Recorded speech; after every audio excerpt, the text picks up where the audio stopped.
Hey guys, Preston here. Welcome back to another video. Apologize for the washer sounds in the background. It's unavoidable with the many times I have the film with work and all that, so I'll have to soldier on through that. But today is the start of the positional preview series for the 2023 season for Notre Dame football. We're starting with quarterbacks, of course. We got 4 names to talk about. Obviously, one will be talked about more than the others because he'll be the starter, but we'll dive in. We're going to start with we're talking about all 4 listed today, and the first one is Dylan Devizine, who is the walk-on quarterback on this roster. I just figured it was worth shouting him out. Don't know much about him except that he's listed as a sophomore who's 6'1", 214 pounds, who was born in New Orleans, Louisiana. I could not find any offer lists from him or anything like that. A lot of times it's Notre Dame will have walk-ons who at the very least had Ivy League offers or stuff like that, but I couldn't find anything about him with that. I have found that he actually might play a role. This article is from earlier in the offseason, so I don't know if things have changed, but there's multiple sources who are talking about actually how he had been used as a holder for place kicking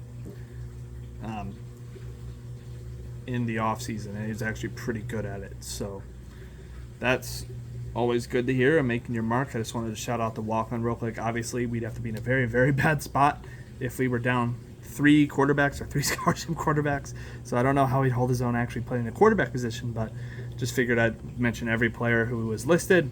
So a quick shout out to Dylan Devizine. Now we're on to the that's disrespectful to Dylan, the scholarship quarterbacks, and we're going to work my way backwards from the depth chart. So Dylan would be listed as 4. I'm going to go with who I assume is 3, and this might make some people mad, but I'm just going to go based on seniority, and I'd probably try to redshirt Kenny Minchey if I could. Who we're talking about? This is Kenny Minchey, true freshman, listed as 6'1.5", 215 pounds on 247 Sports, from Pope John Paul II High School, and he was out of Hendersonville, Tennessee. He just pretty much all we can really talk about is that recruiting profile and anything we've heard in like camp and stuff. I haven't heard anything negative about him in camp. Obviously, this is not he's not the starter this season, so it's pretty much set in stone he's not the starter. But I do think there's an interesting fight for that backup spot, which might shape what the roster looks like next year, just in the transfer era. The next guy we'll talk about, if he can't keep at least the second spot, he could potentially leave. We'll get into the log jam we'll have at quarterback next year, though. So, but for now, we'll stick with Kenny. I ramble sometimes if you're new to this channel. I'm sorry about that. But okay, so Kenny originally was a 4-star on 247 Sports and the composite that brings all the other services together. Composite is what I normally reference. A .93, so not the very low, kind of more in the middle end of the 4 stars. He was ranked as the 14th best quarterback in the class and 168th overall in composite, 169 overall in 247. So pretty close there. Our main competition for Kenny actually was Pitt, where he was committed for a while before we managed to flip him. He also stayed with the program even after Tommy Rees's departure to Alabama. So there's that. He had 16 offers. The offer list won't knock your socks off, but a lot of people who scout way more than me have had only good things to say about Kenny Minchey and believe he's better than the tier of quarterback we had been bringing in the past few years, the Ian Books, the Drew Pines. Not sure on Tyler Buckner. Obviously, the potential is still there. He did not flash in the opportunities he had last season, and he might have long-term injury issues. We don't know, but he's in Alabama now, so won't be a lot of Buckner talk in this video, or Pine talk since he's at Arizona State. But so basically, the QB room's a complete reset from last year's. The 2 guys who got playing time last year are gone. So this is all about this new crop and what they can do. We'll get into if I think it's upgrade or not later on. But to his offers: Notre Dame, Pitt, Houston, Michigan State, Tennessee, Vanderbilt, Virginia, Virginia Tech, West Virginia. Kind of just like middle pack ACC teams. Tennessee's a pretty big offer, I'd say, based on their current trajectory. Big Ten offer, Michigan State, Houston, a newly leveled up Big 12 team, and of course Pitt, one of the better teams in the ACC, especially nowadays. But either way, We came in later in the game with Minchie, I believe. Like, he was always kind of on the radar, but I think we were going after other people first, where it just didn't work out. There's a theme of quarterback mismanagement with recruiting in the past that seems to have at least gotten back on track with Kenny Minchie and CJ Carr, who we'll get to talk about in next year's video when he's officially on the roster. We'll make the QB competition next year very interesting. But Kenny, this year is all about learning for him. Good pedigree, like I said, as a recruit. Good build. Seems like a good kid from everything we've heard. I can't talk much about him. He's a true freshman who's just got here. So there's not a lot to say other than I'm excited about his potential. And next season will be very, very interesting when he has to compete with the high 4-star, maybe 5-star at one point in CJ Carr. But either way, Kenny this year I imagine won't get much playing time, maybe some garbage time if we can actually build up enough leads on teams this year instead of losing to the Marshalls of the world. But the next guy we're going to talk about might have something to say about who earns that backup spot. Honestly, I'd be okay so Stephen Jelly is the next quarterback on my list. He is 2 on my depth chart just because I don't see the rush to get Minchie out there. I mean, it wouldn't hurt, especially if you think that Minchie would stay if he didn't beat out CJ Carr next season, or if you are worried about Angeli leaving the program if he doesn't get the starting job next season, then maybe you do prioritize giving Minchie any potential backup reps there is. That's an argument for a later date, but either way, I'll just talk about Steve and obviously have about a month. It's the end of June. We have until towards the end of last weekend of August, I believe, is when we played Navy. So they got about a month to figure out their depth chart. And even then, that number 2 position could fluctuate all freaking year because it's not, your backups fighting for different backup spots aren't as vital to figure out fast like who your starters are going to be. So next up is Steve Angeli, who is listed as 6'3", 215 pounds. He played for Bergen Catholic and New Jersey, a New Jersey kid. We're getting us a decent amount of those in Notre Dame now, including our beast of a running back in Audric Estime. But his recruiting pedigree was not as high profile as Minchie's was. He was coming in as a 3-star 87 overall on 247 Sports, the non-composite, and he was their 43rd best quarterback. But he was considerably better in the composite, which, like I said, brings in other sources like Rivals and On3, just any recruiting service you kind of think of here, up to a 4-star, lower 4-star though, in the 8-9s instead of in the 9s, and the 21st ranked quarterback. Let's see, offer-wise, he had 23 offers. There's no one crazy on this list from what I can tell, but your Arizona, Boston College, Georgia Tech, Iowa, LSU is a pretty big offer, of course, Maryland, Miami, Michigan, Michigan State, Nebraska, Northwestern, Ohio State, Old Dominion, Oregon, Penn State, Pittsburgh, Rutgers, Stanford, Syracuse, Vanderbilt, Virginia Tech, and West Virginia. So a pretty darn good offer list, actually.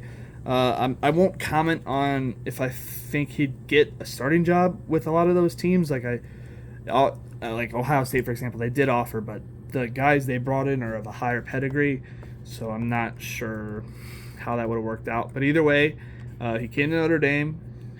From what I remember, he grew up a Notre Dame fan, which is always nice to have. He's been loyal to the program so far. He could have transferred away the same way Tyler Buckner did after Hartman came in, but he did not do that. However, I'm not sure obviously I'm not in his head, so I don't know if his plan is to see what happens next offseason and then transfer if he doesn't get the starting job competing against Kenny Minchie and CJ Carr. But like I said, this is just me always worrying about the future instead of this season. Either way, Angeli has known the system for a while now. I don't think the system is going to change much even with Tommy Reese departing, so I think that'll give him a head start in the backup department. Unfortunately, he didn't, like I said, we didn't dominate enough teams last year in his freshman season for us to really get reps for the kid. So that's always unfortunate there. Steve is a sophomore now, of course. I'm guessing we redshirted him, but I'm not sure. It'd be weird if we didn't, because he didn't show up in 4 games for everything I remember. At the very least, ESPN doesn't list stats for him. So I'm just going to assume he didn't get in a game unless he did for like a handoff or 2, but no passing stats.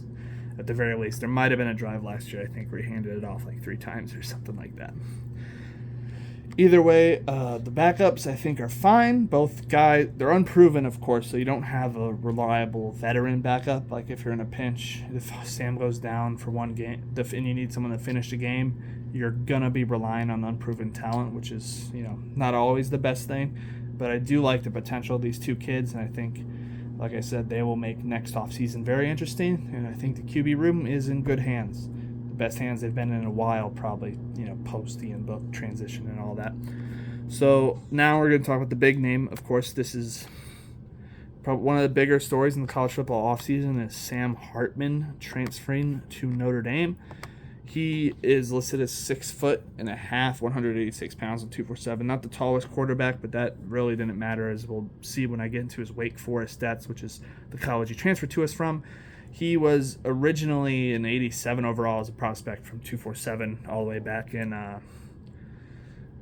whenever he was recruited. I'm guessing that was like 2016 or something. He enrolled in 2018. Okay, class of 2018. Yeah, he was a 3-star, 32nd ranked pro-style quarterback in the composite, but 21st overall pro-style quarterback and 247 zone rankings. So shout out 247. Actually, they're pretty good with that.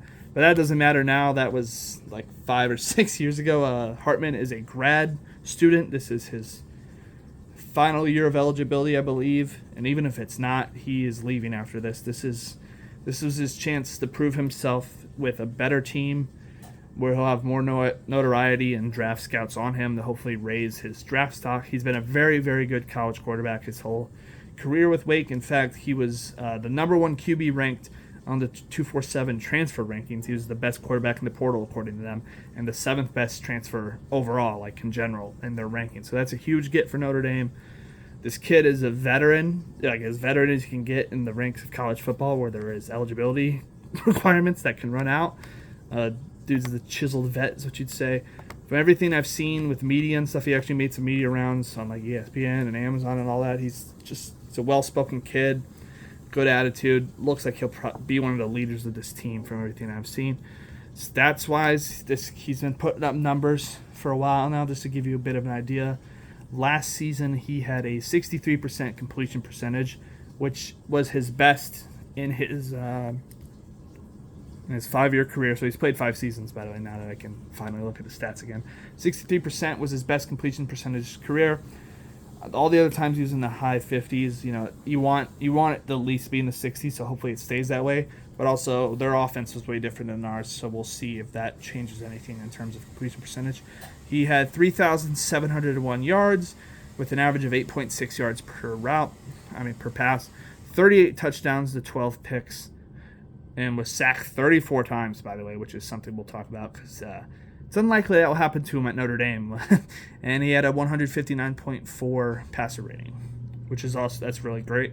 That's also his best one in his career. So he's coming off a very good season, a career year in certain marks, not in passing yards, and just one shy of his career for touchdowns. His picks are up from his first 3 seasons, but it is down from in 2021 and 2022. Rushing-wise, he doesn't run a lot, but he has some numbers. For example, in 2021, he had a career high of 363 rushing yards and 11 touchdowns. Holy crap. That's shocking. ESPN? I don't know if they're right. Fact check that for me, but I assume they're right.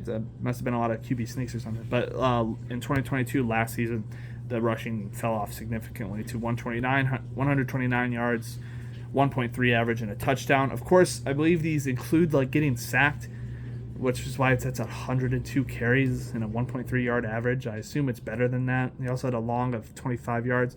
So he's capable of moving. I think, obviously, he's going to rely on his passing more, and it's what we want to. It's what fits our offense, I believe, best at the moment. But either way, these numbers, like I said, 3.7K last year, 4.2K the year before that.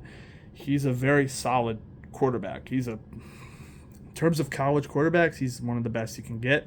Like I said, he was the best one in the portal, and it made sense for us to bring one in because, especially with Tyler gone. I mean, Tyler, if Sam didn't come in, Tyler probably would have stayed. But I like the kid, but he wasn't exactly a proven quarterback yet for a team that's trying to prove itself and bounce back from a rather disappointing season last year. So I think Sam's the guy. I think that's all that matters. I think he raises the level of this team with his experience and his ability. Hopefully it's just night and day, because last year that offense was kind of a pain to watch at times. Drew Pine, nice kid from everything we've heard and seen, but it's just he couldn't make some of these passes, man. He just made mistakes that hurt this team. Buckner did too before he was injured, so I think a lot of those mistakes will get cut down with a vet like Sam Hartman, and I also think just some of the playmaking ability will be there that we lacked last year with a guy who has seen basically everything in college football, playing 5 seasons.